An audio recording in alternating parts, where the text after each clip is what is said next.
तू त परी हऊ हो आसमान के, करी का हम बड़ाई बोल चान के। तू त परी हऊ हो आसमान के, करी का हम बड़ाई बोल चान के।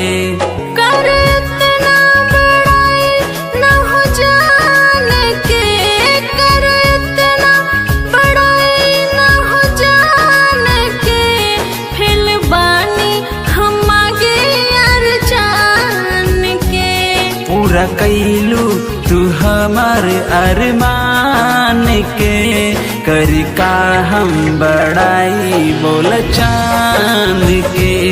तू त परी हऊ हो आसमान के, करी का हम बड़ाई बोल चांद के।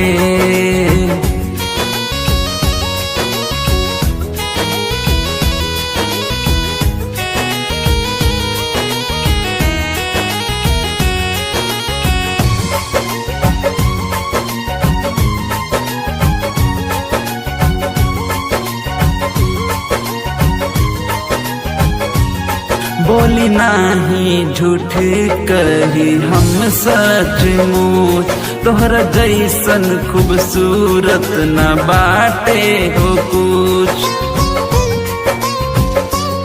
कई दिहला तारीफ हद से ज्यादा तू, अपन बता द हमके इरादा हो तू। जियल चाहिए तुहे अपन मान के, करी का हम बड़ाई बोल चान के।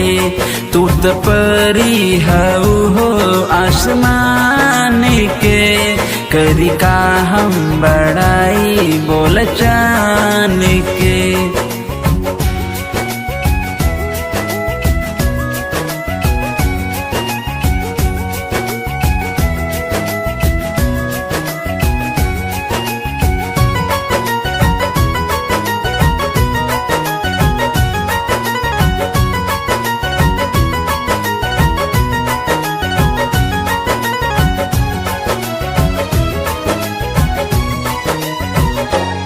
तुमसे ठीक के हो ना नजर आवे हो, तोहरा अदा त हमके बहुत भावे हो।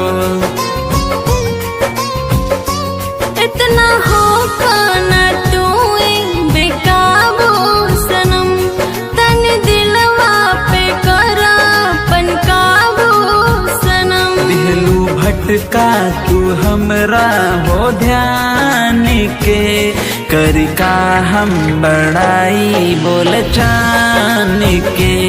तू त परी हऊ हो आसमान के, करी का हम बड़ाई बोल चान के।